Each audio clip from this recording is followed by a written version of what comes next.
그죠? 보시죠. 28장에서 40절 이하부터 43절의 말씀 보도록 하겠습니다.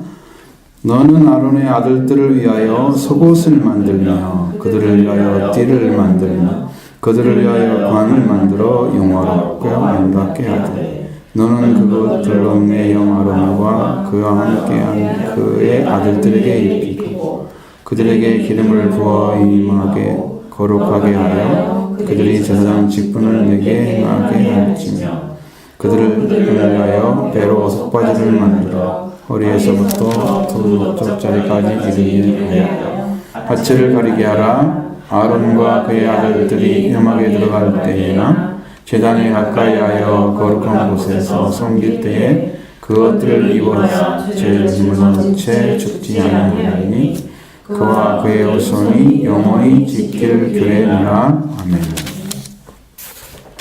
아주 어려운 분이 아니고 그것이 아주 사소한 것처럼 보이지만 중요한 그런 것이죠.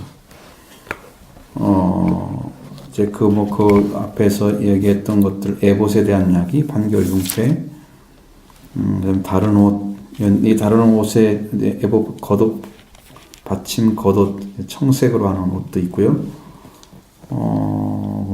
그리고 가장자리에 돌아가면서 한 금방울 한 성류, 한 금방 한 성류, 한 성류가 있게 하라. 그 성류로 금방울과 이렇게 섞어서 이렇게 쭉 달았던 모습도 하나님이 가르쳐줬고, 그렇게 해야 너희가 죽지 아니할 것이다. 여러분, 이게 지금 제사를 드리러 가는 분이 죽을 수도 있다는 거예요. 제사를 잘 드리고 나와야 그의 제사가 성공하면은 하나님이 죄를 용서한 것이 되잖아요. 근데 죽을 수도 있다는 거야. 그렇게 위험한 거야. 여기 우리가 43절 이하에도 그의 후손에게 주신 이 말씀이잖아. 그의 후손에게 그것들을 입어야 죄를 짊어진 채 죽지 아니하리니. 또 죽음에 대한 얘기 있잖아요. 하나님께 나가서 속죄를 하다가 죽는 경우도 있다는 말이죠.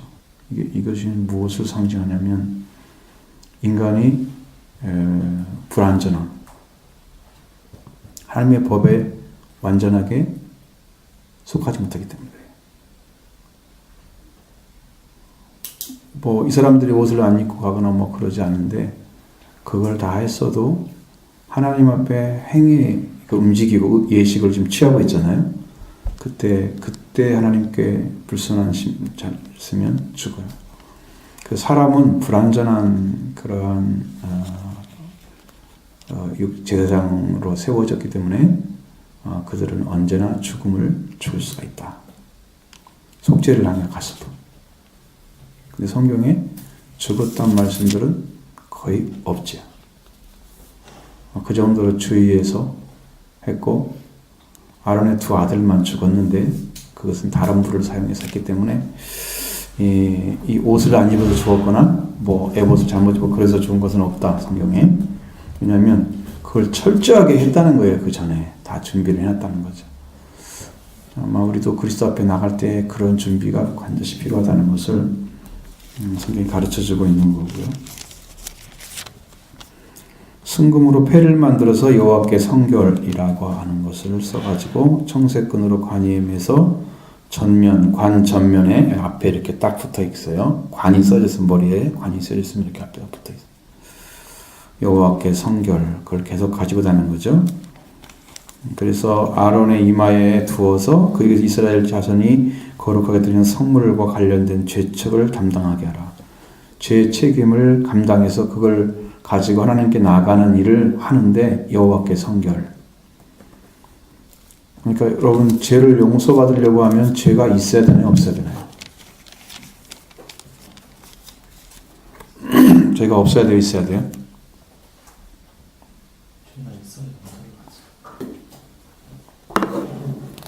그러니까 이게 지금 아주 헷갈리는 게 우리는 죄를 용서받아야 할 대상이고 지금 제사장들은 죄를 용서하는데 관계에서 중간에서 그걸 하나님께 올려드리는 일을 하는 거죠. 그러니까 그 사람은 성결해야 되고, 근데 그 사람도 사람이고 죄를 용서받는 사람이에요. 그럼 사람이 하나님께 나가서 그 제사를 드리고 어느 사람은 제사를 위탁해서 드리고 드리는 건 마찬가지인데 드리는 거잖아요. 그러니까 그 제사장들은 죄를 먼저 사함을 받은 사람이 해야 돼요. 그래서 이 직분을 감당할 때는 죄의 문제가 가장 간단해요. 죄의 문제. 그러니까 우리가 거룩한 신령한 제사장이 되라고 우리가 예배드리면서 말씀하고 있지만 그 일을 행할 때에도 완전히 그리스도 안에서 새로운 때 태어난 사람이 그게 자라가지고 그 위치를 해서 산돌이신 예수 그리스도께처럼 신령한 집으로 세워져서 영적인 집이 돼서 하나님 기쁘게 받으실 제사장이 돼서 신령한 제사를 드리라고 말씀, 영적 제사를 드리라고 말씀하고 제사장이 되는 것도 죄가 있으면 안 되는 거죠. 그 죄 문제가 굉장히 중요하게 다뤄지고 있다, 성경은. 거기에 여러분들이 정말 눈을 떠야 돼요. 죄를 모르는 사람은 죄를 용서받을 수가 없다는 거죠. 죽음과 직결되어 있으면 죽는다 그렇게 말씀하시면 그것은 엄정하게 지켜야 될 말씀에 대한 중심이 항상 두렵고 떨림으로 있어야 돼요. 두렵고 떨림으로 하나님을 대하는 그 자리에 서서 그러니까 흠없이 점없이 이렇게 깨끗한 심령으로 하나님께 나가는 그 중심을 가지고 해야 되지. 제사장이 여기서 인간적인 마음을 먹거나 문제가 생기면 그걸 하나님께 올려드리는 사람이 제 역할을 못해서 구원이 안 일어나요. 그 일을 잘해야 됩니다. 그리고 이제 거기 옷에다가 죄책에 관련돼서 여기 패를 붙이라고 그랬죠. 관에다가 앞에 전 이마에다가 붙이고 그렇게 하면 하나님께서 아론이 그걸 가지고 패가 붙은 옷을 입고 모자를 쓰고 관을 쓰고 오게 되면 하나님이 그 제사를 받으시게 될 것이다. 왜? 명령한 대로 했기 때문에. 누가 선결해야 된다는 거죠? 여호와께 선결. 그러면 지금 행하는 사람이 선결해야 된다는 거죠. 하나님이 선결할 이유는 없잖아요. 하나님 자신이 선결하시는데. 그러니까 드리는 사람이죠. 거기서 그렇게 하고 하나님께 그런 중심을 가지고 드리게 되면 하나님이 그 아론의 제사는 언제든지 받게 될 것이다. 그 이야기 해놓은 거죠. 그 다음에 너는 가늠배실로 반포 속옷을 짜고 가늠배실로 관을 만들어 띠를 수놓아 만들어야 된다. 세 가지를 또 만들라고 얘기하고 있습니다. 속옷을 짜라고 그랬고 가늠배실로 관을 만들어라 했고 띠를 수놓아서 만들고 그래서 하나님께 나가는 사람들이 가지고 입고 있는 옷은 하나도 거룩하지 않은 옷이 없는 거죠. 속옷까지 비롯해서 다 하나님이 하시라는 방식대로 만들어져 있어야 된다는 거예요. 이 말은 무엇과 관련이 있어요? 우리의 영적인 것도 하나님께 다 받아서 가져야만이 완전하다는 얘기예요. 하나님이 하라는 식양대로 말씀대로 순종해서만 이루어지는 것들이에요. 성경의 진리는 반드시 하나님이 식양대로 주시면 그대로 만들면 돼요. 그렇게 해야 되고 그걸 이해를 못하면 영을 충만하게 입힌 그런 사람들이 그 말을 들을 때 딱 떠오르고 아시겠죠? 형태나 어떤 모양들이 그러면 또 그대로 하게 만들고 이렇게 차이가 난단 말이죠. 그래서 그렇게 하는 것처럼 우리의 영적인 것도 하나님께 받아서야만 내가 있는 거지 다른 방식으로 내가 가질 수 있는 것은 아무것도 없어요. 근데 구원은 오직 하나님께로부터 내려오는 은혜로 이루어지는 거예요. 그것을 이제 어떻게 해야 돼요? 명령받은 사람이 순종하는 삶을 살아야 되겠죠. 뭘 어떻게 만들어라 그러면 그렇게대로 만들어지는 게 순종하는 거죠. 그게 자기가 고안한 건 아니죠. 자기 열정도 아니죠. 하나님 하라는 거 하는 거죠 지금. 그러니까 자기가 뭐 하는 거 아니에요. 순종하는 것밖에 안 하는 거죠. 그걸 기억하시고 그 다음에 40절 이하에 했던 43절까지는 아론의 아들들의 옷을 지금 가르쳐주고 있잖아요. 그 제사장들에 비해서 제사장의 제복은 그냥 대제사장보다 다르게 굉장히 평이했다는 거죠. 복잡하지 않았다. 아론의 아들들이니까 대제사장 아론과는 다르겠죠. 그러니까 대제사장 아론은 굉장히 그 옷 자체가 다르지만 그런 제사장급은 또 밑에가 달라. 그러니까 거기에 나와 있는 건데 보통의 제사장 복은 극히 검소했다. 깨끗한 세마포 이런 의장을 가지고 모두에게 적합한 그런 옷이죠. 계시록 19장 8절에도 깨끗한 세마포를 입고 예수님도 오시는데 성도들도 그거 오셔요. 말을 타고 오시는 충성과 진실로 하신 분이라고 이렇게 설명해 주고 있습니다. 높으신 위치에 계신 그 하나님의 아들도 깨끗한 빛나고 깨끗한 세마포를 입고 오셔요. 그래서 우리가 봉헌할 때도 사실은 예배를 인도하는 자는 이제 우리가 교회가 제대로 갖춰지면 제가 가운을 입어야 돼요. 아주 얇은 거라도 입어야 돼요. 이건 성경의 길이지. 복장을 갖추는 의미는 그 사람이 그 일을 하고 있다는 거 표현을 해주는 거예요. 뭐 보이게 한 방식이 아니에요. 나는 이 하나님께 주신 자리에서 지금 이 일을 하고 있다라는 걸 표현하는 거예요. 그래서 입어야 돼요. 그러면 찬양을 인도하는 사람, 모든 사람들이 다 따로 있겠죠. 그렇게 되면 이제 가능하지죠. 그렇게 복장을 만들어 입어야 될 것이 착용해야 되고 직무를 수행하려면 언제나 그것을 입어야만 되는 거예요. 안 입으면 안 돼. 그 일을 할 때는 그 옷을 입어야 돼. 하나님이 만들어준 옷을. 제사장이 항상 제사만 드리고 있는 게 아니잖아. 나머지 시간들은 그걸 입고 있는 게 아니죠. 이건 좀 다른 의미지만 그 복장은 그리스도의 공의를 예피하는 것입니다. 공의로움, 의롭다고 하는 거죠.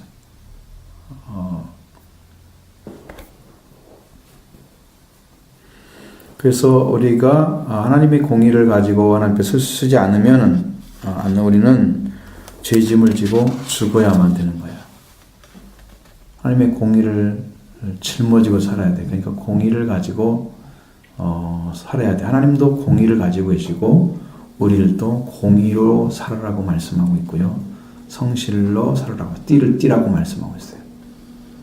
공의로 허리띠를 띠고 성실로 너희 띠를 삼을지니라 이렇게 말씀하고 있거든요. 이 공의도 우리한테 필요한데 자 그래서 이 복장은 하나님의 전신갑주와 연결이 되어 있습니다. 하나님의 전신갑주와 연결이 되어 있다. 근데 그것이 완전한 건 아니죠. 여기 나온 것들은. 근데 거기는 갑주는 군인 옷이에요. 여기는 제사장 옷이에요. 그냥 관료만 있는 거지 같은 게 아니란 말이죠. 제사장하고 군인하고 어떻게 똑같아요? 그렇죠? 그 당시에 갑옷을 입었던 군인들이죠. 그래서 갑주란 말을 쓰는데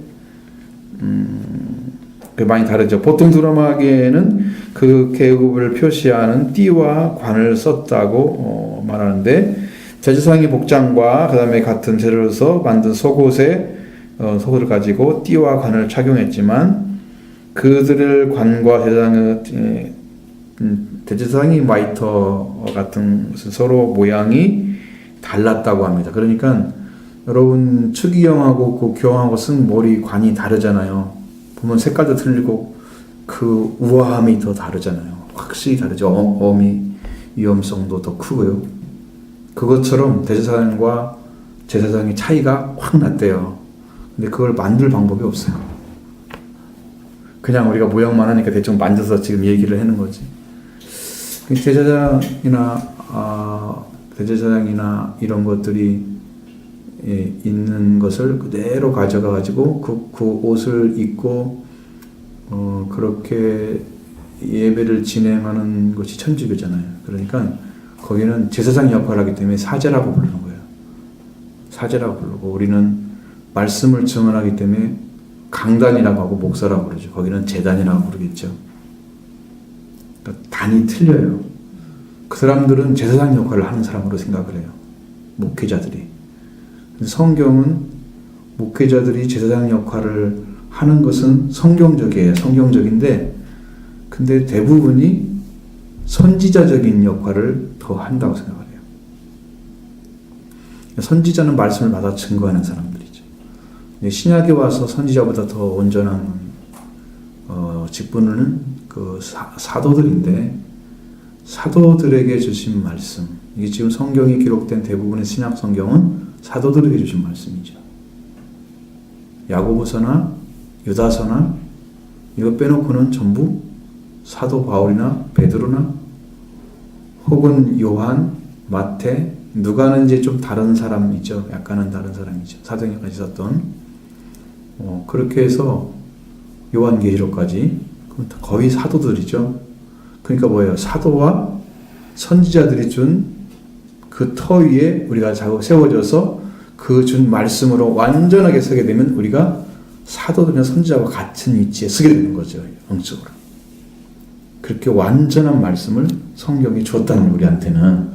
그러니까 우리가 그걸 받는 자리에 서는 것은 정말 제자로서 들어가야만 얻을 수 있는 길이에요. 그래서 어려운 거예요. 성경이.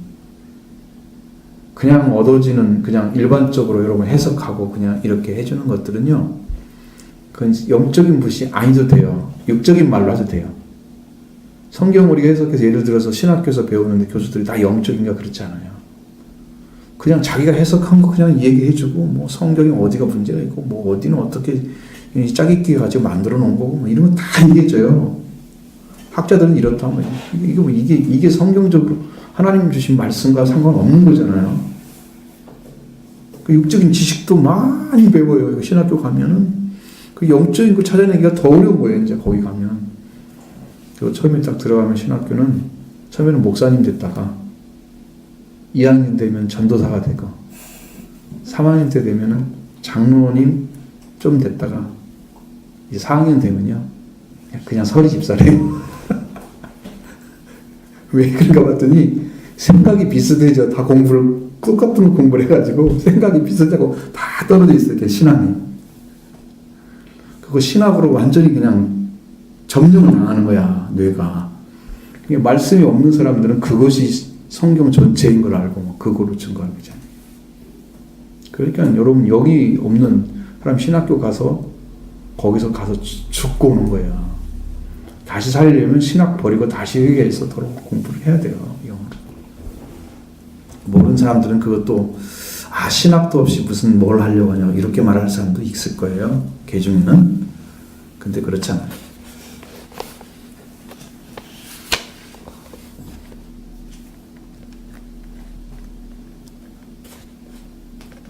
근데 그 관도 이것도 상당히 성경을 보면 영화롭고 아름답게 만들어라 그랬죠. 40절에. 그죠? 관을 만들어도 영화롭고 아름답게 만들어 드리겠어요. 제사장이 이번 그 관도 쓰는 관도 대제사장이 썼던 관과 같이 영화롭고 아름답게 만들어야 된다고 말씀해 주고 있습니다. 그리고 이 외적인 아름다움은 이 거룩한 복장이 상징했던 그런 경건 아름다움에 비교할 수 없는 것이죠. 뭐 사람들이 바라볼 때는 뭐 이렇게 이 정도 될 거다, 이렇게 경건하게 정말 훌륭하게 잘 사는 사람인 거다 생각하는 것보다 더 훌륭한, 더 높은 위치에 있는 거지. 그런 옷들이에요. 그 옷을 입었다면 대제사장들은 하나님이 선택받은 사람으로서의 위치가 딱 세워지는 거죠. 제사장 위치가. 요즘에는 목회자들이 그런 위치 찾기 힘들죠. 교회 가면은 다 장로들이 그려가지고 그들이 손님 맞이한 것처럼 주인도 하려고 하잖아요. 그러니까 이제 그게 옳지 못하게 된 형식이 뭐냐면 목회자들이 장로들의 눈치를 보면서 자기가 가지고 하나님께 주신 달란트나 그 어떤 그 자기에 대한 하나님의 비전이 있는데 그걸 펼치지를 못하게 항상 걸림돌이 돼 있어요. 뭐 자기 마음에 안 들어갖고 교회를 운영하면 나중에 쫓아내기도 하고 그런 짓 하잖아. 목회자가 목회를 하나님 말씀대로 할 수 있도록 도와줘야 할 사람들이 자기들이 예수님처럼 주인 노릇하고 있는 거야. 여러분 그런 문제는 한국교회의 커다란 문제입니다. 그 제가 들었기도 여기 저쪽에 있는 어떤 교회, 또 저는 이제 그쪽 가서 들었는데 그 목사님 동생이 장로가 되기 이전에 서리집사 될 때 굉장히 열심히 했대요. 너무너무 충실하니까 사람들이 너무 좋아하는 거지. 그래서 이제 그 목사님은 본인이 그 자랐던 교회의 목사가 된 거야. 그러니까 아는 사람들 다 많잖아. 다 아는 사람들이지, 많은 사람들이. 거기 떠나지 않은 사람들, 새로운 사람은 모르겠지만. 그러니까 그 장로나 못된 사람들은 전부 아는 사람일 거 아니에요. 그러다가 이 동생이 장로가 돼 있는데 온 거야. 그러니까 얼마나 형님을 힘들게 하는지. 지가 장로라고 어른 노릇하려고. 목사를 막 깔보는 모습이 그대로 보여요. 내 눈에도 보여요. 그 정도였어요. 그 사람이 제대로 복 받을지 모르겠어요. 하나님은 어떻게 생각하실지. 세워진 위치를 교회에서 찾기가 굉장히 힘들어요. 요즘 시대는. 내가 어저께 목사님 만나가지고 땅 얘기를 내가 해줬어요. 땅에 대한 얘기를. 땅이 안 갈아졌는데 그다 씨를 뿌리면 열매 안 맺는 것처럼 성경 말씀 아무리 전해도 땅이 회개하지 않은 땅들은 열매가 하나도 안 맺어져. 그런데 그랬더니 목사님이 하신 말씀이 그래요. 성경은 완전한 씨앗인 줄 믿는다는 거야. 근데 누가 감히 교인들한테 회개하라고 외치니? 그 말을 하는 거예요. 그래? 나는 오늘 저녁에 가서 밥을 할 거야. 나는 맨날 하고 있어. 성경이 가르치는 것을 안 가르치고 눈치 보는 거야. 회개하라고 하면 얼마나 뭐라고 할까? 아니 왜 사람한테 맞춰서 목회를 해? 그러면 그만둬버려야지 그걸. 그렇게는 말을 못했죠 제가. 거기서 말을 하면 그거 좀 체면이 말이 안 되니까. 아니 성경이 회개라는 걸 회개라고 가르쳐야지. 그럼 뭐라고 가르쳐? 그럼 뭐 반성하시오 이렇게 가르쳐? 참 이해가 할 수가 없어. 이해가. 성경을 안 가르치는 거예요. 그 사람들은 그냥 거기에 맞게 대충 이렇게 해서 각색해서 설교를 하는 거지 말씀들을 안 가르친다는 얘기예요. 한 사람도 변화되겠어요? 그 밑에서? 많이 가슴이 아프죠. 한국 교회가 현재 형편이 그렇습니다. 어디 가서 회개하라 설교하고 보면은요, 진짜 조심해야 돼. 이렇게 막 그 담임 목사고를 할 거래요. 완전히 정신이 나갔어요. 성경대로 안 가르쳐요. 그만두더라도 나는 성경대로 가르치다 갈 거니까. 하나님 그렇게 하시라고. 그 다음에 이제 배로 고이를 만들려고 그랬잖아요. 속옷을 만들려고 그랬죠. 허리와 넙죽자리까지 이렇게 해서 하체를 가리는 옷으로 거룩한 곳에 섬길 때는 입어야만 됐다는 거예요. 그걸 안 입으면 죽을 수도 있었다는 거죠. 하나님 앞에 하체를 드러내는 그 방식은 굉장히 불선하게 보여졌어요.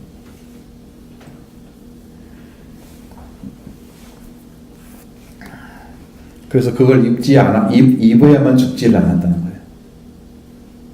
이게 인간의 몸도 하나님께 드려질 때는 수치스럽지 않게 잘 드려져야 한다는 거죠. 다 가릴 건 가리고 이 거룩성을 중심으로 육신의 발가벗은 모습을 보여서는 안 되는 것이죠. 우리가 아담과 하와가 발가벗었잖아요. 근데 육신의 발가벗음이 빛에서 딱 터져 나왔을 때 그때 보이는 것이지. 그래서 무화과나무 속 옷을 만들잖아요.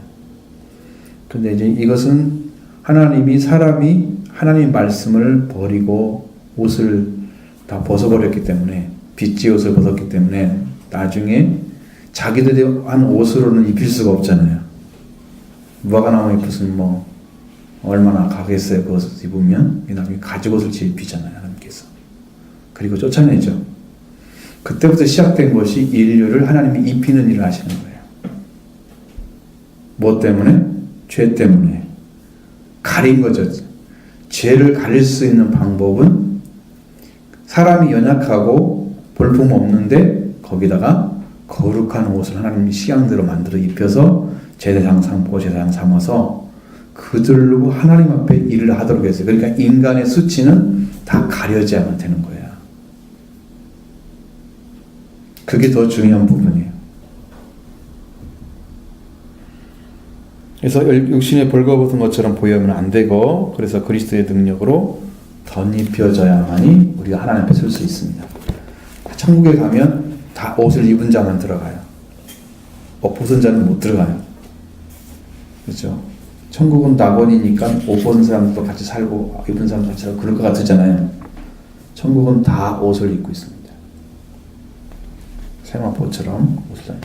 아론의 아들들에게 제복을 입히고 그리고 관을 씌우고 기름을 부어서 성별해서 제사장직을 맡겨줍니다.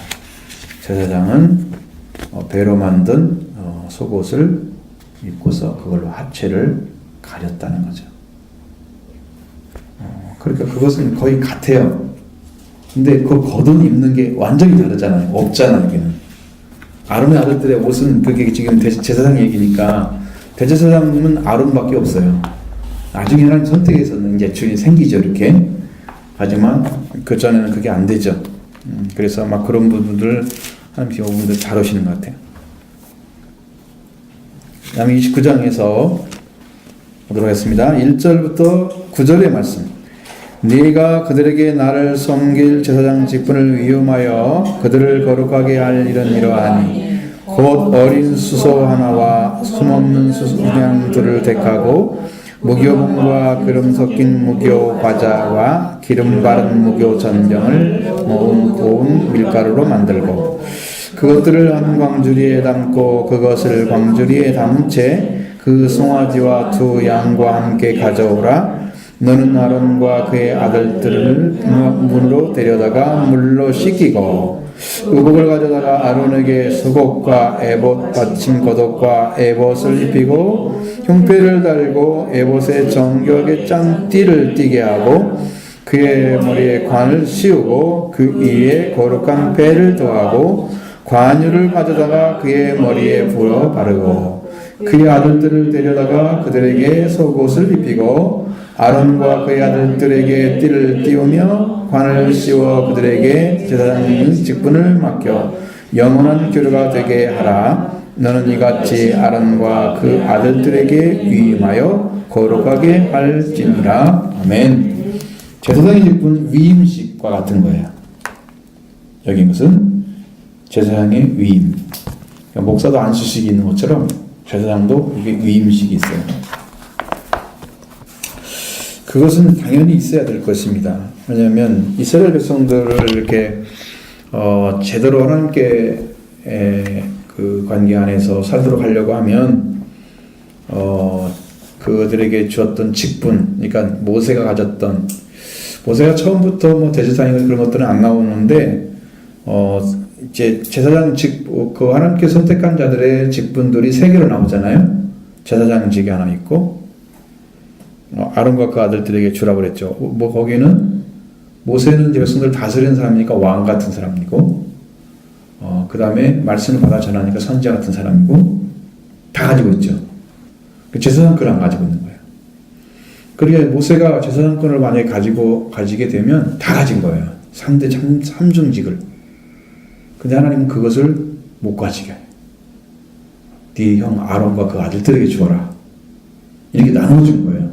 그러면 그 아론과 모세가 속한 지파가 그럼 제사장들은 하나님이 선택한 아론을 통해서 태어난 자녀들만 들어가요. 대제사장부터 시작해가지고. 그럼 나머지 지파는 뭐 하는 사람들이야? 레위 집은 그냥 레위 지파일 뿐이에요. 그러면 모세의 아들들은 뭐가 돼요? 모세의 아들들은 뭐 할까요? 그렇죠. 그냥 레위 지파로 그냥 살아야 되는 거야. 초라하게 아무 직분도 없어. 하나님이 그렇게 만들어 버렸어요. 근데 모세는 거기에 불만 없이 순종하는 거예요. 왜? 내 아들들 좀 선택해서 이렇게 하시지 왜 형을 내려고 이렇게 하시냐고. 이렇게 할 수 있는데 그걸 내려놓는 거예요. 안 줘도. 하나님의 명령이 있잖아요. 그러니까 성경에 보면 모세가 제사장처럼 나오거든요. 시편에 96편에 보면은. 그리고 선지자로서 왕으로서 역할을 감당을 했던데 제사장권이 그 형 아론과 그 아들들에게 이양하게 된 거죠. 그러면서 그가 모든 영예를 자기 혼자 독점하고 세습권 있는 제사장직을 자기 가족들에게 물려주기를 원하지도 않고 그냥 지나갔단 말이에요. 이거 얼마나 깨끗한 사람이야. 그죠? 하나님이 세운 것들을 사람이 마음대로 할 수 없어요. 그런 것들은 이제 본인이 마음을 비워야 돼요. 왜 나는 안 해주지? 뭐 그렇게 하면 안 되고 자신의 사후의 제사장들의 그의 후손들은 평범한 레위족에 지나지 않게 되어버립니다. 그렇게 이제 끝나는 거예요.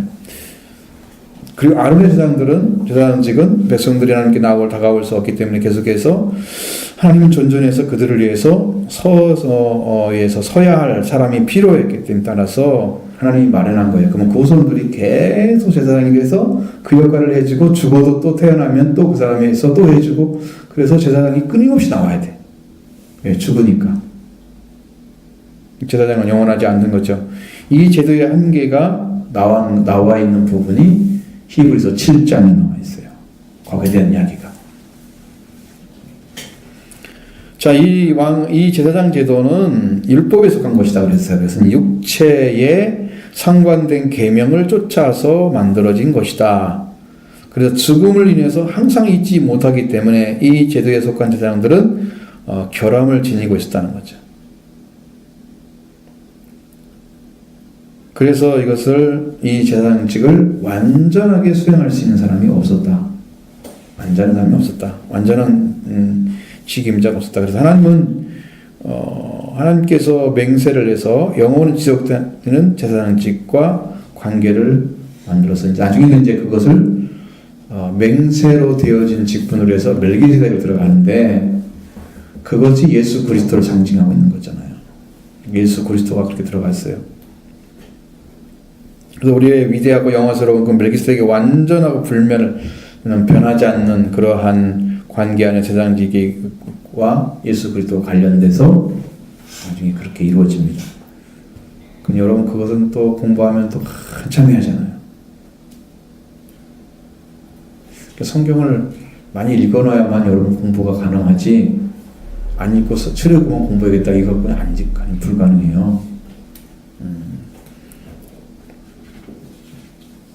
이 멜기세덱은 그의 재물과 제사장직에다가 자기 자신의 비길 수도 없는 인격의 모든 가치와 영광과 위엄을 부어주었다. 하나님께서 그를 그렇게 세워놓은 거예요. 꼭 아들과 동불하다 그랬잖아요. 아들하고 비슷하다. 그렇게 태어난데도 족보도 없고 그냥 죽은 날도 산날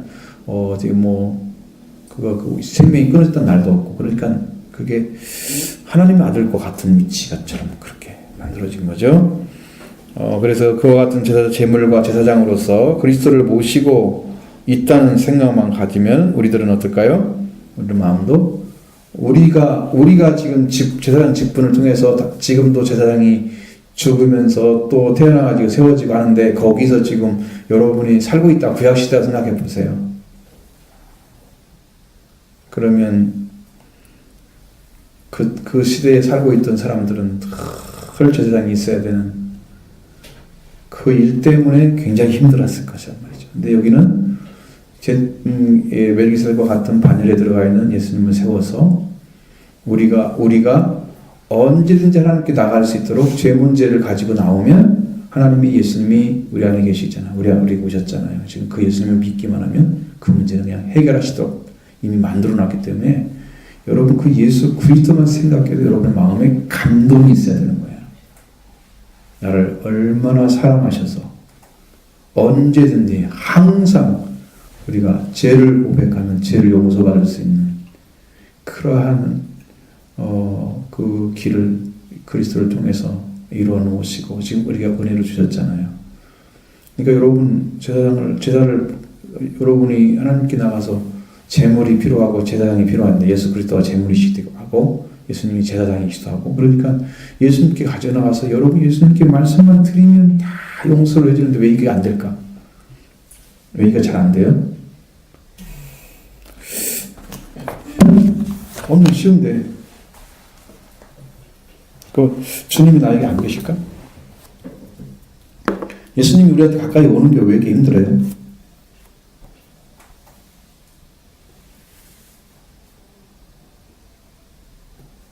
변명할 수가 없죠.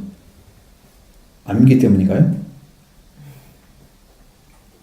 제가 여러분한테 당신은 지금 교회 안 다니는 사람이랑 똑같아. 그리고 안 믿는 사람이야. 그러면 기분 좋아요? 절대 그것은 아니잖아요. 그럴 거 아니야. 근데 하나님께 예수님 통해서 열어놓은 그 구원의 길은 지금도 작동하고 있는데 똑같이 왜 우리가 그 반열에 못 들어가서 그 문제 해결을 못하냐. 그 문제는 나는 이상하다는 얘기지. 너무 멀리 있어서 그런가요? 믿지 아, 그 믿지 않는다고 하면 굉장히 기분 나쁠 텐데. 당신이 믿음이 없어서 그래. 그렇게 말해야 되나요? 그래도 할 말은 없지만, 그래도 기분 좋지 않지. 그래도 뭐, 뾰족하게 뭐, 내가 왜 그랬다고 그 하자해서 말할 것도 별로 없잖아. 그거는요, 주님이 여러분의 실체로 오지 않아서 그래요. 어떤 사람에게 오시냐면 회개가 이루어진 사람의 실체로 내려오셔서 임재를 하십니다. 회개가 이루어진 사람, 정말로 가까이 주님을 향해서 하나님을 향해서 힘을 의지하고 예수 그리스도 우리 구주인 걸 믿고 그분을 찾아서 막 영적으로 달려가는 거죠. 회개가 이루어지면 주님 가까이 가는 거잖아요. 회개를 한다는 의미는 거리가 좁아진다는 뜻이에요. 만난다는 것은 가까이 왔다는 뜻이에요. 안 만난다는 것은 내가 하나님하고 좀 멀리 있다는 뜻이에요. 예수 그리스도와. 거리가 멀면 멀수록 관계가 더 멀어요. 그렇죠? 거리와 관계는 비례하죠. 비례한다고 볼 수 있죠. 그러니까 여러분들이 하나님께 가까이 가는 일은 회개밖에 없는데 회개를 해서 하나님께 주신 은혜를 받을 수 있는 자리까지 달려가야 될 거 아니야. 그 회개가 없기 때문에 그런 일이 생기는 거야. 그냥 믿는다고 해서 되는 게 아니야. 믿는다고 해서 고백한다고 되는 게 아니라 회개함으로써 하나님을 찾고 예수 그리스도 앞에 나가는 그 중심이 찾아지게 되면 가게 되는 거, 만나지는 거지. 그것은 여러분이 찾고 또 찾아야 돼. 성경에 뭐라 그래요? 너희가 나를 찾고 또 찾으면 만나리라 그렇게 써 있잖아요. 성경 자체가.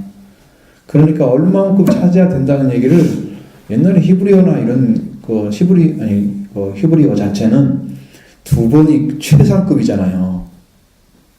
찾고 찾으면 더 이상 없어. 그 말 외에는. 최상급이 없으니까 우리가 영어처럼 3단계 올라가는 게 아니고 히브리어는 찾고 찾으면 찾고 또 찾는 거야. 두 번 반복하는 거야. 그보다 완전한 것은 없어. 그러니까 그렇게 여러분이 최상의 위치에서 하나님을 찾고 찾는 이제 그 찾음이 곧 여러분이 하나님께 달려가는 것 같은 거니까 그게 회개와 같은 거라고 말이에요. 사모함. 마음에서 여러분 마음에 사모함이 있으면 그 사람을 맨날 보고 싶고 만나고 싶고 이러잖아. 사람에 대한 얘기를 생각한다면 그렇죠? 만나고 싶고 견딜 수 없잖아. 그러니까 그런 중심이 있듯이 여러분이 하나님을 향해서 그런 뜨거운 사랑을 가지고 있어야 돼요. 그것은 성경이 말하고 있어요. 하나님을 사랑하라고 명령하고 있고 또 반대로 하나님이 우리를 사랑해서 하나님은 사랑이시다. 그 사랑의 시작이 하나님이라고 말씀하시고 우리는 하나님께로 태어난 자녀로서 있는데 그 하나님을 잃어버렸기 때문에 하나님 사랑을 잃어버렸어. 그렇죠? 그러니까 계명대로 말씀대로 하나님을 사랑하게 되면 하나님도 우리를 사랑하는 관계로 올 수가 있는. 그러면 우리가 하나님을 만날 수 없는 하나의 문제점은 죄 때문에 그러잖아요. 그 죄의 문제를 예수님이 해결해 놨기 때문에 하나님을 사랑하는 마음을 가지고 달려가면 끝에 가서는 죄 문제 해결하고 하나님께서 그 사랑을 입혀줄 거란 말이죠. 이게 다 작동하도록 돼 있단 말이에요. 만들어 놨는데 시스템이. 이 작동하도록 여러분이 달려가서 그 문제를 해결하도록 하나님께 맡겨드린 작업을 회개로 안 하기 때문에 여러분들 계속 반복되는 거예요. 찾고 찾아야 돼. 만나도록 달려가시죠. 보고 싶으면 달려가잖아. 여러분 달려가죠? 그렇게 하셔야 문제 해결됩니다. 자, 제사장의 위임식 때는 4가지 제사를 드립니다. 속죄제. 뭐가 있어요? 화목제. 또 뭐가 있어요? 응? 번제. 그 다음에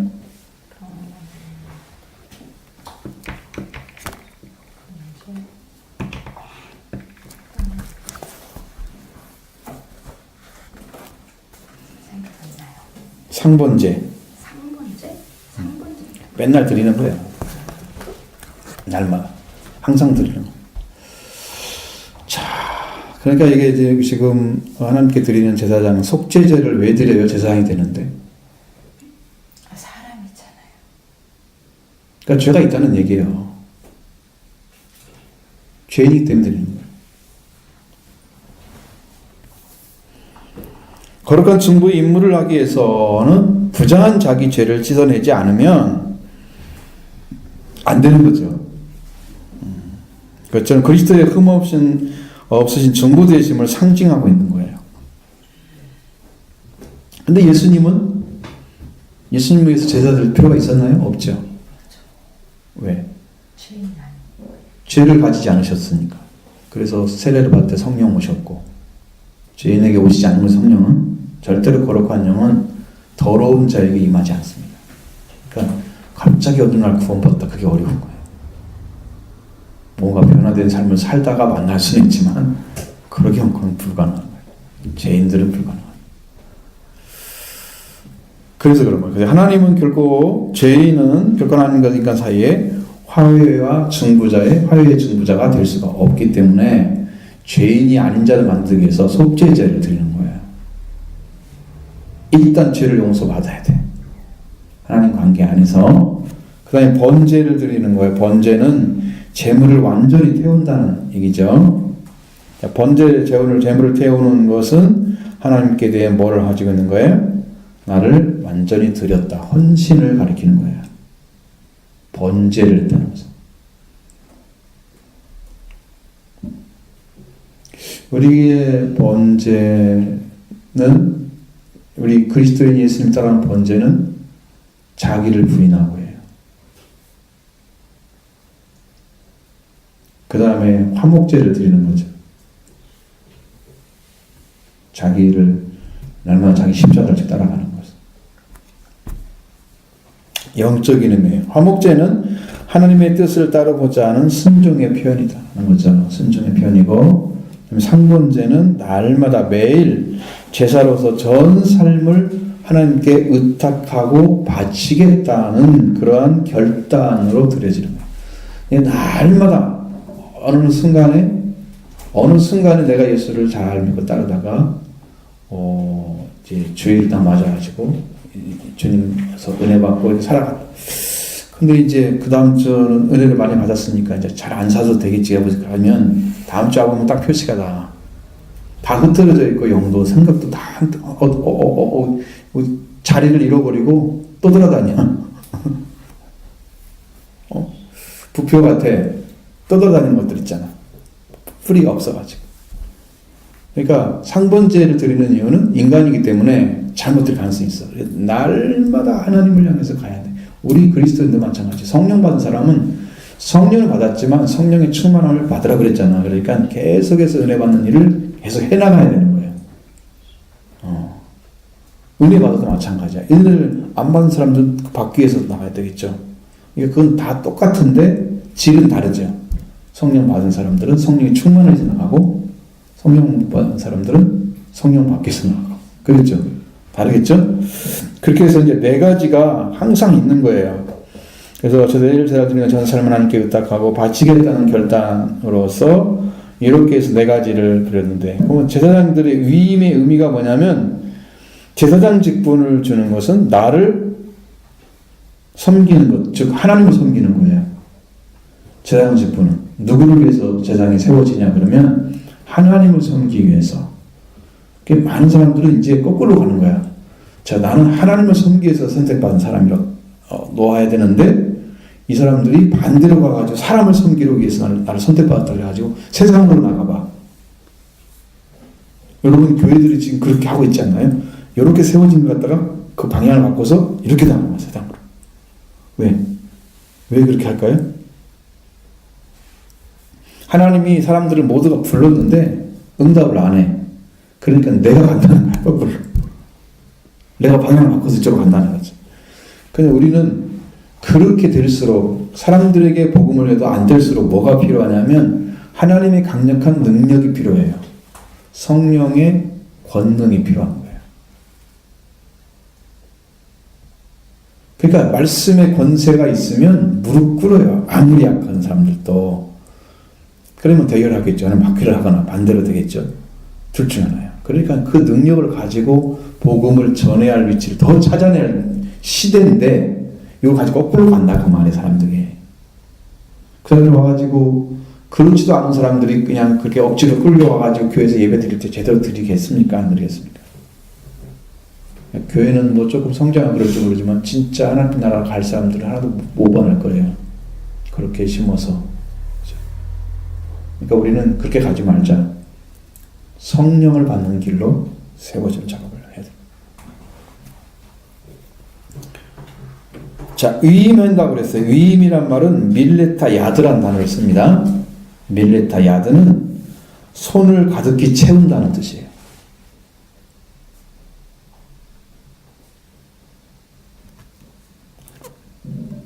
자, 거룩하게 함. 거룩함 자체가요, 카다시라는 걸 씁니다. 이것은 분리하다는 거예요. 분리. 자, 어떤 것 연결했는데 이걸 잘라가지고 딱 이렇게 나눠버리는 거예요. 분리하고. 그 다음에 신께 바치다는 뜻도 들어있어요. 그리고 구별되다. 그러면 지금 제사장들은 어떤 상태예요? 하나님을 섬기면서 어떤 상태로? 하나님의 손에 가득 채워지는 역할을 해. 하나님께서 내려주시는 은혜로. 그래서 하나님을 위해서 쓰임받는 거야. 그리고 나를 하나님께 드리는 작업을 계속 하는데 나의 삶은 어떻게? 거룩하게 구별돼서 나누어서 분리시켜서 하나님께만 속한 자의 삶을 살아가는 사람. 그게 제사장 위치야. 우리가 신령한 제사장 되라고 성경이 말하면 그 제사장이 어느 위치겠어요? 그런 위치 사는 거예요. 영적으로. 여러분의 삶이 하나님을 위해 살아가는지 사람을 위해 살아가는지를 구분 못하면 그건 정신을 지금 차리라고 했잖아요. 술 친 사람이 똑같아. 성경에서 정신을 차리란 말이 뭐란 말이 뭐 뜻이라고 그랬어요? 정신을 차리고 무슨 뜻이라고 했어요? 분명히 얘기를 했어요.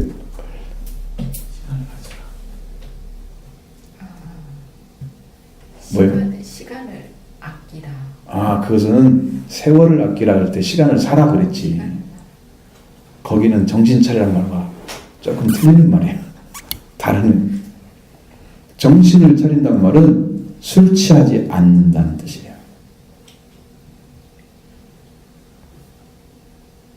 정신 못 차리고 살아가는 거야. 이제 하나님께 구별된 삶은 안 사는 거야. 술 취해가 있고 정신을 못 차려가지고 막 흥성스러워하고 이상한 얘기하고 술 취한 사람 수 많잖아. 술 먹으면 그냥 쓰더린 사람이 있긴 하지만 그런 사람은 드물죠. 어쨌든 정신은 없잖아. 제정신이 아니잖아. 그러니까 막 쓰러지고 자고 그러지. 응? 정상적으로 자려면 딱 시간 돼서 가족과 대화도 하고 뭔 얘기도 이렇게 하면서 이제 자야 맞잖아 그게. 근데 뭐 술 먹고 가니까 정신이 없으니까 자는 거잖아.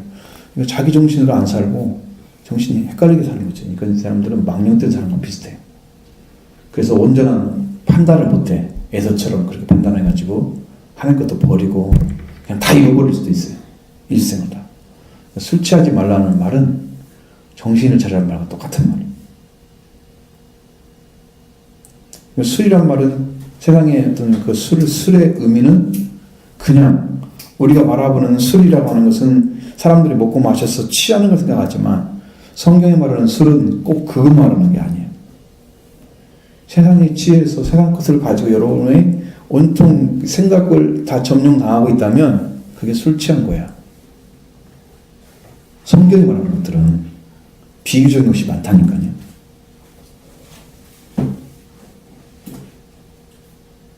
구분을 안 하고 살아. 나의 삶을. 이러면 자기가 영적으로 하나님께 갈 수가 없어요. 뭐 이것도 다 좋고 저것도 좋다 이렇게 받아들여 버리기 때문에 자기가 구분된 삶이 없는 거지. 정신을 못 차린 것 같아요. 하나님이 우리를 구별돼서 살리려고 하면 내가 내 중심도 구별되게 하나님께 드려야 되는데 하나님은 그렇게 하고 싶은데 내가 안 해주니까 하나님 할 수가 없어. 그럼 나도 널 똑같이 취급하고 네가 나를 버리고 나도 버리는 거고 네가 말씀을 해서 나를 너도 말씀을 불순종한 자로 나는 버릴 거다. 하나님 그렇게 취급할 수밖에 없어요. 그러니까 여러분 이 불리한 거룩한 삶을 잃어버리는 순간에 우리는 다 잃어버리는 거야. 다 잃어버리는 거야. 영적으로 찾을 수가 없어. 왜? 디범벅이야. 디범벅. 혼란스럽고 이렇게 영적으로 혼탁한 상태. 이것이 구분이 안 되는 거지. 구분이. 여러분 눈도 잘 안 보일 때는 뭐야? 여기 각막 안에 뭐가 문제가 있는 거잖아요. 안구 안에 이게. 그걸 다 처리를 해줘야 깨끗하게 보이지. 우리의 영적 영도 하나님의 말씀으로 여러분이 끼어있던 그런 각막에 있는 것처럼 것을 빼는 여러분이 같은 그런 것을 다 치워줘야 되거든. 영으로. 그러니까 이건 이 인간의 눈은 쓰면 한계가 있잖아요. 달아지니까. 근데 영의 눈이 열려지면 한계가 없어요. 영의 눈도 역시나 더러워질 수 있어요. 왜? 사람이기 때문에 그래요. 하나님은 더러워질 수가 없어요. 하나님은 영 자체이기 때문에. 우리는 육신을 가지고 있어요. 그러니까 여러분의 부족함 이런 것들은 하나님 다 아시니까 의탁하고 도움을 요청해서 내 약점들을 위해서 기도하고 나의 부족한 점을 기도해서 하나님 도움을 청하면 그걸 반드시 메꾸셔서 거룩하게 살도록 만들어주세요. 근데 그냥 그거 대책 없이 그냥 되는 대로 살아가면서 신앙생활하고 적당히 이렇게 하면 하나님도 그렇게 취급해요. 그 사람. 그러니까 변화를 못 받는 거야. 자기가 하나님이 하는 것을 모르고 하나님이 안 해주고만 생각을 해. 무서워요. 그건. 여러분도 자녀들한테 어떻게 해요? 내가 이만큼 너한테 뭐 해주고 그랬으면 너도 마땅한 하라 그렇게 말할 아니에요. 자녀들한테도. 네가 살 것은 하고 나중에 돈을 벌면 부모도 도울 수 있고 이렇게 만들라고 그럴 거 아니야. 지금 시대에 그렇지는 못하지만 그것처럼 하나님도 지금 우리한테 그렇게 지금 요구를 하시는 거예요. 네가 자녀니까 하나님 영화롭게 해드리라. 하나님 영광에 살아가라. 다 그러시는데 우리의 삶이 목표가 그것이 아닌데 그걸 하나님께서 내가 믿으니까 잘 되게 해줘야 되고 막 그렇게 생각하는 자체가 하나님을 비웃는 거야. 내가 볼 때는. 얼마나 하나님 우습게 보이겠어요. 그럼 교회만 다니면 뭐 다 되는 것처럼 생각을. 여러분 빨리 벗어나셔서 거룩함을 되찾으셔야 됩니다. 구별해야 돼요. 그거 안 하고 적당한 선에 딱 놔두면 그런 삶이 만약에 지속된다고 하면 그의 영적인 부분은 다 상실되어 갑니다. 마치 물이 막 흘러내리는데 거기다가 놔뒀다가 점점 부서지는 거와 똑같아요. 모래가 부서진 것처럼. 내 영적인 것이 막 계속 상하는 거예요. 다 떨어져 나버려요. 세월이 흐르면 내가 남는 게 없어요. 그러니까 세상 사람과 교류할 수 있는 것들은 극히 적은 것들이에요. 그렇지 않으면 내 영적인 걸 지켜가지 못하니까 나는 죽는 거야. 그 사람들은 아무 상관없어. 자기들은 그런 사람들이기 때문에.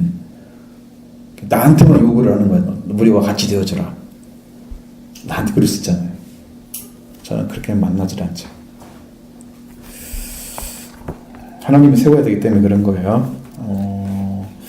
몇 가지만 말씀드리려고. 아론은 자기 자신을 영화롭게 했기 때문에 제사장들이 선택을 받았거나 스스로 제사장 직무를 취할 수가 있는 게 아니었다. 그러니까 아론 스스로가 거룩하게 된 게 아니고 자기를 영화롭게 한 게 아니라는 거죠. 하나님의 대리자인 모세의 손에 의해서 제사장직을 위임받은 거야. 본인이 받고 싶은 게 아니라 하나님이 주신 거야.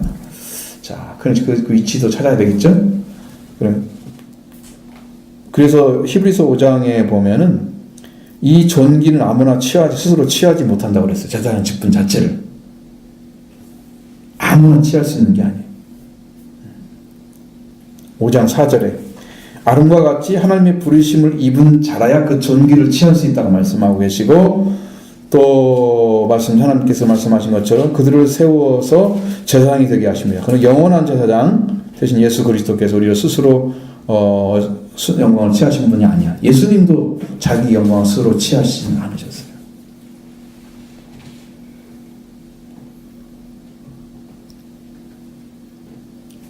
근데 그 일을 행할 수 있는 사람이 누군가, 대제사장 역할을 할 수 있는 사람이 누군가 그러면 구약에서는 아론처럼 선택받은 사람인데 신약에 와서는 예수 그리스도 하나님의 아들들만 그 일을 할 수 있어요.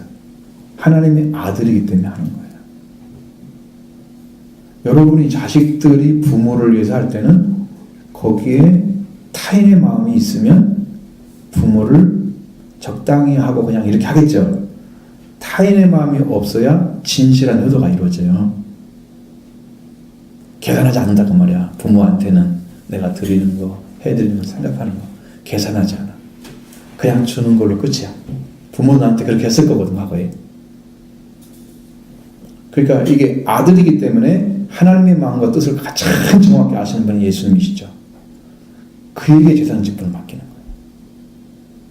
그러면 지금은 사도와 선지자 그런 역할을 하시는 분들이 아들로 돌아오신 분들, 영적으로 돌아온 사람들인 것 맡겨요.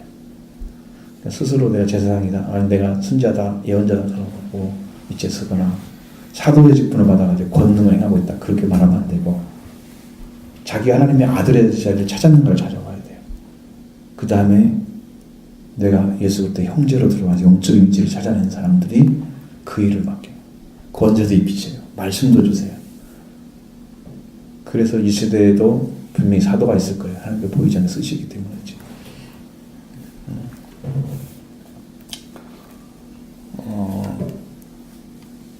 그래서 예수 그리스도는 아들이라고 말씀하셨습니다. 히브리서 5장 5절에 너는 말씀하신 자가 뭐라고 하냐면 또한 이와 같이 그리스도께서 대제사장 되심도 스스로 영광을 취하심이 아니요 오직 말씀하신 이가 저더러 이르시되 너는 내 아들이라 내가 너를 낳았다. 그렇게 말하고 있습니다. 아들이기 때문에 예수님이 제사장 직분을 맡겠다. 대제사장 직분을 맡다는 거죠. 그러나 그렇기 때문에 아론이나 그의 기름 부음을 받은 사람의 행하는 모든 일에는 하나님의 권위가 들어있어요. 스스로 선택한 게 아니고 하나님이 입혀준 거야. 존귀를. 그러니까 하나님이 세운 자는 하나님의 권위가 있죠. 자기가 내가 권위 받았어 이거 아니고 하나님이 했기 때문에 있는 거야. 다른 사람 인정하든 안 하든 하나님은 그냥 주셨어 그걸.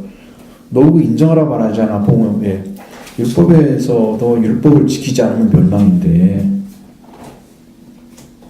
그거 뭐 안 지키면 자기만 죽는 거지. 그러니까 그런 것은 중요하지 않아. 누가 인정하고 안 인정하는 거 중요하지 않아. 하나님이 줬느냐 안 줬느냐가 세워지고 안 세워지고 결정적인 권위가 달려 있는 거죠. 그래서 하나님을 섬기는 일에 쓰임을 받는 모든 사람들은 하나님께서 성별되게 하셔야 되는 거고요. 그는 하나님께 인정을 받은 다음에 그 일을 해야 되는 거예요. 그럼 교회를 섬기고 교회를 위해서 일하는 목회자들은 어떨까요? 한번 그 조사를 했으면 좋겠어요. 한번 목회자들 한 10,000명 정도 해가지고 당신은 정말 소명을 받았습니까? 목회의 비전을 하나님께 받았습니까? 한번 그 설문조사 했으면 좋겠어. 그래야 목회자 실상을 알 수가 있잖아. 거짓말해서 다 받았다고 쓸지 모르지만 그렇지 않은 사람 내가 많이 자기 입으로 말하는 사람 들어봤으니까요. 실제로 나는 내가 신학교 가고 싶어서 갔어 그렇게 얘기하는 사람이 있어요. 하나님 불렀다는 말을 안 해요. 참 이상하죠.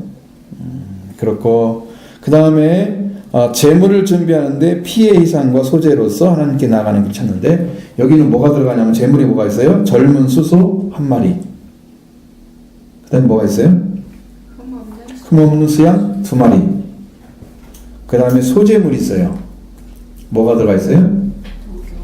무교병 기름 섞인 과자 기름 받은 무교 잔병.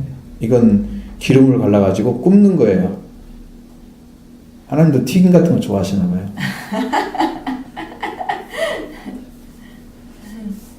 기름 섞인 과자도 좋아하시고 특히 좋아하는 것은 무교병. 전병이 그 이렇게 막 붓는 기름 말라가지고 이렇게 붓는 그거 아니에요? 네, 그런 것을 이제 여기 성경에서 얘기하는 것처럼 그러니까 전처럼 생겼어요. 전의 형태야. 그러니까 일종의 굽는 거지. 전도 기름 말라가지고 이렇게 기름에 있다가 그러면 이제 기름을 바르게 되면 불로 굽는 거하고 튀기는 거하고 중간 상태가 되잖아요. 그렇죠? 완전히 불로만 하면 굽는다 그러고, 그러면 우리가 그 튀기만 하면 기름에다 풍덩 집어내야 되고, 근데 얘는 기름을 발라가지고 중간쯤 넣으니까 이게 튀김도 될 수도 있고 중간에 있지. 어쨌든 그리고 만들어놔서 하나님 그렇게 하시는, 이 아들을 임명하기 위해서 희생 제물이 바쳐져야 한다는 거죠. 희생 제물이 안 들어가면은요 제사장이 안 세워져요. 그 제사장에 대한 직분, 언약 같은 것도 모든 다른 것들도 희생물을 로 인해서 맺어진다는 거죠. 그래서 젊은 수소 하나와 수양 둘, 그것은 아론과 가족들에게 제사장직을 위해서 임하기 위해서 그들을 성별하는 데 필요한 제사 제물입니다. 이종 수소는 뭘 때문에 속죄제를 위해서 드리는 거예요. 수양 둘은 각각 번제와 화목제를 위해서 사용되는 것입니다. 그러니까 이거 다시 앞에서 말씀드린 것들이 딱 나오죠. 원칙에 뭐라고 그랬어요? 속죄제, 번제, 화목제, 상번제 있죠? 그걸 드리는 거예요. 그래서 이 흠없다고 온 페미님이라는 단어를 쓰는데, 이것은 뭐냐면은 완전한이라는 뜻입니다. 흠없는 걸 드리라고 그러잖아요. 완전한 걸 드려라. 그것은 이제 영적으로 딱 들어가서 예수 그리스도를 바라보면 예수님이 흠없는 분이에요. 예수님이. 그래서 그걸 이제 흠없는들을 완전하다는 단어를 사용해서 그렇게 쓴 거예요. 하나님께서는 그런 제물을 요구합니다. 자기의 정성, 단순하게 자기 정성을 보기 위해서 하는 것이 아니라 하나님은 성품 자체가 완전해지기를 바랍니다. 이러한 제물을 요구하고 있으니까, 그래서 그러면 제물은 궁극적으로 인간의 죄를 담당하실 어린 양 예수 그리스도를 상징해서 완전하신, 히브리 4장 15절에 나와 있는 것처럼 완전하신 제사장, 그 모습입니다. 그 다음에 기름 섞인 무교병과 과자, 그리고 무교전병, 이것들은 누룩을 넣지 않고 만들었기 때문에 무교병과 마찬가지로 여기에는 누룩은 들어가지 않습니다. 누룩이 안 들어간다면 누룩은 죄와 부패를 상징하는 거예요. 그러니까 여러분이 마셔야 될 불, 밥, 이런 것들에 여러분 썩은 거 들어가면 먹어요, 안 먹어요? 상한 것 안 먹죠? 옛날 어른들은 그걸 막 빨아가지고 씻어서 냄새 안 나게 하고 먹었던 것도 기억나. 아깝다고. 없던 시대 얘기예요. 절대로 하나님 그걸 받지 않습니다. 누룩 같은 걸 넣으면 안 된다. 부패와 죄악을 상징하고 있는 거예요. 죄악이란 말은 죄스러운 일들이에요. 그래서 언제든지 죄를 지을 수 있는 가능성을 가진 것들을 죄악이라고 합니다. 여러분, 죄를 지을 수 있는 가능성 사람 다 가지고 있죠. 죄악을. 죄도 가질 수 있어요. 죄 가졌으면 이미 죽었다는 얘기인데 살아나지 못한 사람은 죄를 가지고 있는 거고, 우리는 죄악을 가지고 있는 거예요. 그래서 우리는 이것 기름 섞거나 바른 것은 하나님께서 성별을 되는 것을 의미하고 있습니다. 기름이라는 것은 성별을 의미하는 거니까. 그러나 이 제단이나 제물, 제사장과 왕의 머리에 기름을 부어서 성별하는 것과 마찬가지로 여기에 대제사장에게도 그런 방식으로 성별해서 하나님께 드려지는 작업을 하고요. 그 다음에 이러한 무교병과 무교과자, 무교전병은 하나님께 소제로 드리는 데 사용합니다. 소제는 무슨 제사예요?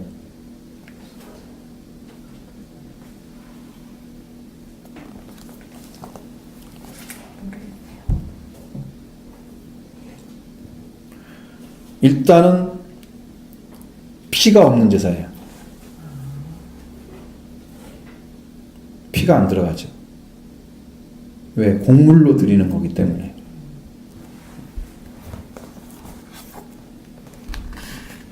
태워서 드리는, 조금 모범적으로 다 태우는 게 아니고 일부를 드리는 경우도 있고, 상징적으로.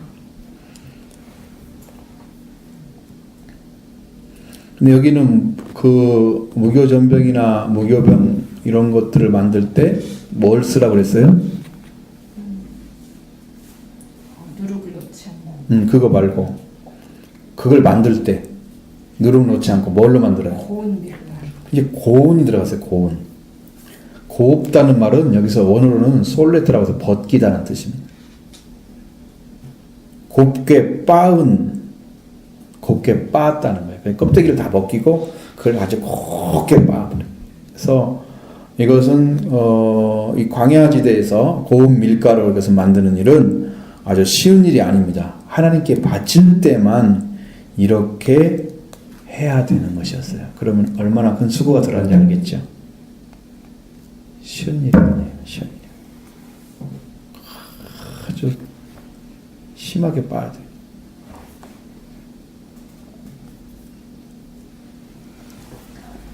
하나만 딱 더하게 하고, 그 다음에 어떻게 하라고 그랬어요? 물로 씻으라고 그랬죠. 제사장님. 그렇죠? 정결함을 의미합니다. 물로 씻는 것은.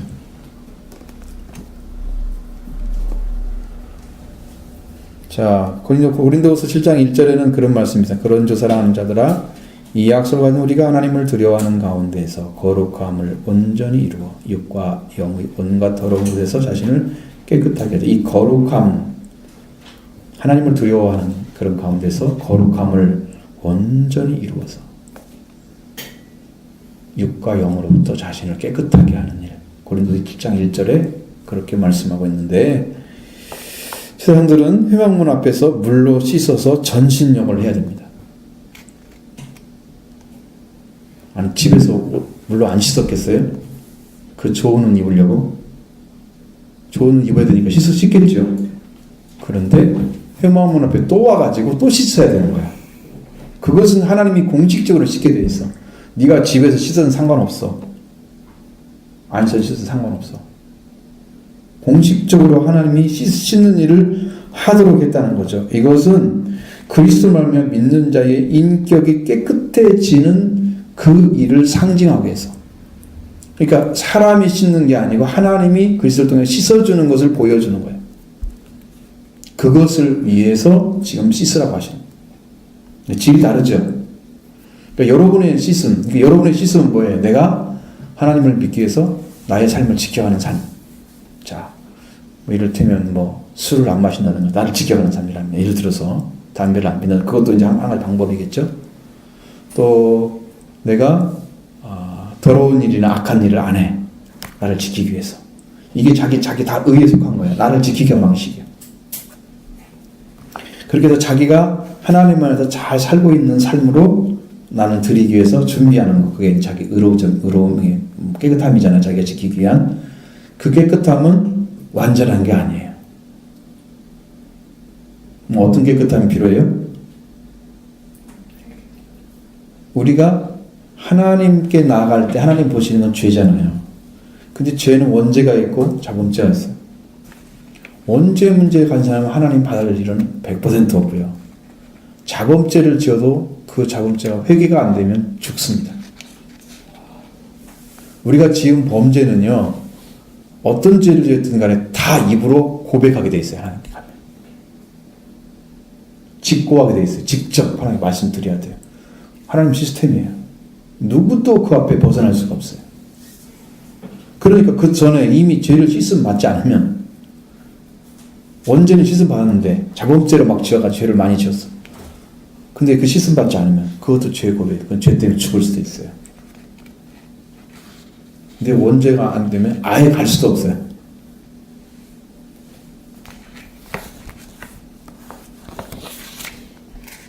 그래서 그리스도 말미암아 믿는 자의 인격이 깨끗해지는 것. 그래서 제사장들도 어떻게 하나님께 나아가는 그 인격의 변화를 위해서 물로 씻으라고 명령하는 겁니다. 여호와의 기구를 매는 자들은 정결해야 된다는 성경 말씀도 있고요. 이 거룩한 온전히 이루고자 하는 자들은 영과 육의 온갖 더러운 것에서 자신을 깨끗하게 해야 됩니다. 여러분, 육도 더러울 수 있고 영도 더러울 수 있습니다. 영적 더러움은 하나님이 구별돼서 은혜를 줬잖아요. 그러면 여기 영을 성령께서 지배하도록, 그래서 그리스도께서 성령으로 오신 나를 지배하도록 하는, 그래서 하나님 나라가 나에게 속한 거예요. 내 하나님 속한 자녀는 예수 그리스도 날 다스려주고 있어요. 하나님 날 다스려요. 그러니까 왕이 되시고 나는 백성이 되는 것처럼 그 나라에 속한 자가 돼야만이 그게 가능해지는 거죠. 근데 이 사탄이 마음대로 왔다 갔다 하고 마귀가 갖고 지고 놀 정도로 그렇게 영적인 부분이 더러워지면 그건 더러워진 거예요. 영적인 더러움이에요. 하나님의 영으로 씻음 받은 사람이 사탄이 들어갈 수 있도록 마음대로 놔두는 것은 더럽히는 거예요. 그러니까 그것은 하나님이 소멸시켜버리죠. 은혜 소멸시켜버리고. 근데 두려운 거예요. 이 육적인 뭐예요? 육적인 삶도 그렇잖아요. 육적인 삶도 우리 더럽힐 수 있죠. 그걸 자신을 깨끗하게 해야 된다는 거죠. 제사장들은 회막안 그리고 성소에 들어가지 않고 그 입구에서 위임식을 거행하는데, 여러분 회막에 보면 성소에 지금 들어가지도 않고 지금 이 앞밖에서 하는 거잖아 지금. 그런 일을 하잖아요. 그래서 제사장직의 성직에 임명되지 않은 자들은 제사장만이 출입할 수 있는 성소 안에 들어갈 수 없기 때문에 거기서 하는 밖에서 하는 거예요. 그리고 물두멍에서 물로 씻는 것까지 했죠.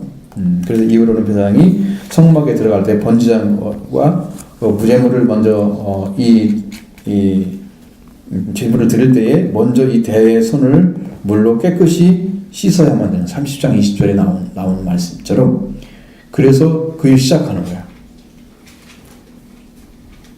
제사장이 자기가 손이 더럽고 추한 모습으로 그걸 할 수 없어요. 근데 손은 어때요? 뭐 어떤 거 만질 수도 있고 잘못 만질 수도 있으니까 언제든지 더럽혀질 수 있는 가능성이 있는 거죠. 그래서 손을 씻고 제물을 손대가지고 그렇게 제사를 드리게 그렇게 했다는 거죠. 물로 정결한다는 뜻이 그것까지 했어요. 그러니까 제사장이 임식 때 4가지 제사를 드린다고 그랬죠? 제사가 먼저 있고요. 뭐에? 수수는? 속죄제. 수양 2마리는? 번제하고 화목제. 2가지 하죠. 그 다음에 무교 전병. 그것들은 뭘로 만들어요? 고운 밀가루. 그래서 완전하게 빻은 것으로, 이게 하나님께 드리기 위해서는 여러분 자신들이 스스로 그렇게 하나님께 자꾸 내려놓고 말씀에 순종하는 삶을 살아줘야 돼. 그게 아무것도 아닌 것 같지만 한 번 살아 2번 살아 보면 달라져요. 왜 하나님께서 그 여리고성을 한 번에 그냥 고아놓은 쳐갖고 무너뜨리지, 왜 6일 동안 한 바퀴 돌라고 7일째는 7바퀴 돌아가지고 그걸 무너뜨리냐고. 왜 그렇게 됐어요? 사람들이요, 저것이 무너질 거라 생각하는 사람이 아무도 없어요. 준비가 안 되는 거예요. 한 바퀴 돌면 그만큼 씹는 거예요. 마음에. 하나님 돌라고 말씀 순종했지? 2바퀴 돌면 또 달라져요. 마음이. 3바퀴, 4바퀴 돌면 정말로 뭔가 굳어져. 하나님의 말씀을 순종하는 것이. 그러면서 성이 무너지면 하나님 어떻게 하라고 그랬지? 다 죽이라고 그랬지. 그걸 믿게 되는 거야 이제. 여러분이 순종하는 삶을 살아주면 어느 순간 나도 모르는 사이에 말씀에 순종하는 일들이 점점 가까이 와 있다는 걸 알게 돼요. 영으로. 근데 그것을 한번 하라는 것도 굉장히 힘들게 말 안 들으니까 그게 힘든 거예요. 성경이. 작은 거 실천 한번 해보시라고 가서, 아주 작은 거라도 말씀에 순종하는 일. 한 사람을 대할 때 여러분 생명을 대하는 태도가 정말 예수님 대하듯이 한번 어린이 아이 대하듯이 가족을 한번 대해보세요. 마음에서 순종해보세요. 내 남편을, 내 자식을, 내 아내를 그래서 해보자. 정말 사랑하는 마음으로 한번 해보세요. 마음이 없으면 마음을 달라고 할 거고요. 여러분들 기도해서 순종될 때까지 할 거 아니야. 그러면서 변화가 오는 거예요. 근데 그런 작업을 나는 없으니까 안 해도 돼, 순종 안 해도 돼, 그러면서 아무것도 안 하면서 계속 지나가면 언제 할 거예요? 훈련인데 이게 다. 순종의 삶의 훈련인데 하나를 순종하게 되면 다른 것도 순종할 수 있게 돼요. 하나를 못하면 다른 것도 안 이루어져요. 이제 그런 것들을 잘 보시고, 그 다음에 물로 씻는 건 뭐라는 뜻이라고요? 그리스도의 뭘로? 그리스도 통해서 인격을 씻어내는, 만들어가는 작업. 그래서 이제 이 제사장들이 진짜 하나님께 들어가는 자리까지 들어가도록 영적인 의미에서는 지금 하나님께서 그걸 진행시키는 거야. 제대로 제사 직분을 감당하도록. 그래서 이 임식이 필요하다 그 말이에요. 꽤나 재밌을 것 같은데 재미있다는 느낌은 별로 아닌 것 같고 재미없어요? 의미도 있고 길이 있어요. 길이 따라가시면 될 것 같습니다.